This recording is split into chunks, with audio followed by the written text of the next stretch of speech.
ശ്രീനാരായണ ഗുരുദേവ തൃപ്പാദങ്ങളിൽ എൻ്റെ സാഷ്ടാംഗ പ്രണാമം. ശ്രീ മങ്ങാട് ബാലേന്ദ്രൻ സാറിൻ്റെ ഗുരുദേവ കഥാസാഗരം ഭാഗം 163 ഗുരുഭക്തി. ഭാഗം 163 ഗുരുഭക്തി ഇവിടെ ആരംഭിക്കുന്നു. ഗുരുദേവൻ ഒരു ദിവസം ആലുംമൂട്ടിൽ കൊച്ചുകുഞ്ഞു ചാന്നാരുടെ തറവാട്ടിൽ എത്തിച്ചേരുകയുണ്ടായി. അവിടുത്തെ മേടയിലെ കിഴക്കേ അറ്റത്തുള്ള ഒരു മുറിയിലായിരുന്നു ഗുരുദേവൻ്റെ വിശ്രമം. പുലർച്ചെയായപ്പോൾ ഏതോ അത്യാവശ്യ കാര്യം ഉണർത്തിക്കുവാനായി കൊച്ചുകുഞ്ഞു ചാന്നാർ ആ മുറിയിലേക്ക് ചെന്നു. അപ്പോൾ മുറിയുടെ കതകു ചാരി അടച്ചിട്ടിരിക്കുകയായിരുന്നു. ഗുരുദേവൻ ധ്യാനത്തിലോ മറ്റോ ആണോ എന്നറിയാനായി കതകിൻ്റെ വിടവിലൂടെ ചാന്നാർ ഉള്ളിലേക്ക് നോക്കി. അവിടെ ഗുരുദേവനെ കാണുകയുണ്ടായില്ല. അപ്പോൾ ചാന്നാർ കതകുപാളികൾ കുറച്ചുകൂടി തുറന്ന് അകത്തേക്ക് തലയിട്ട് നോക്കി. ആ നേരത്ത് അവിടെയെങ്ങും ഗുരുദേവൻ ഉണ്ടായിരുന്നില്ല. ഗുരുദേവൻ പുറത്തേക്ക് പോയതായി അവിടെയുള്ളവരാരും കാണുകയോ അറിയുകയോ ചെയ്തിരുന്നുമില്ല. കുറച്ചു കഴിഞ്ഞപ്പോൾ പടിഞ്ഞാറ് നിന്നും ഗുരുദേവൻ മുണ്ടിൻ്റെ ഇരുതലപ്പുകളും കൂട്ടിപ്പിടിച്ചുകൊണ്ട് മേടയിലേക്ക് കയറി വരുന്നത് ചാന്നാർ കണ്ടു.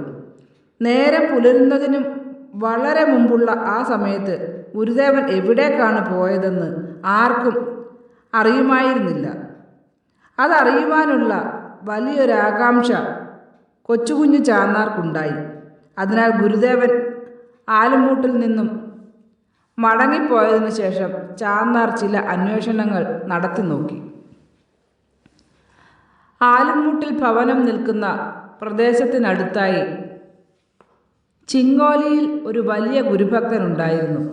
അയാൾ തൻ്റെ വീട്ടിലെ പൂജാമുറിയിൽ ഗുരുദേവൻ്റെ ഒരു പടം വെച്ച് നിത്യവും പൂജ ചെയ്തു വരികയായിരുന്നു. എന്നെങ്കിലും ഒരു നാളിൽ ഗുരുദേവൻ തൻ്റെ വീട്ടിലെത്തുമെന്നായിരുന്നു അയാളുടെ വിശ്വാസം.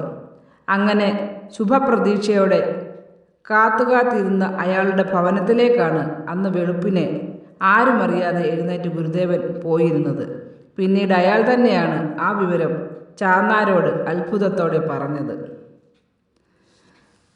ശ്രുതജനമാനസ പത്മവിഹാര ശ്രീനാരായണ ഗുരുദേവ,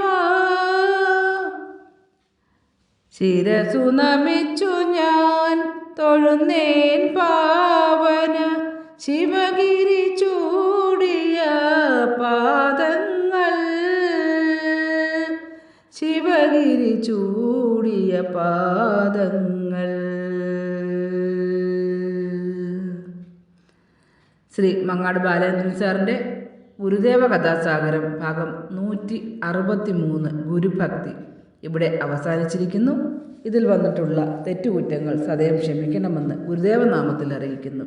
നന്ദി, നമസ്കാരം. ഗുരുധർമ്മം വിജയിക്കട്ടെ.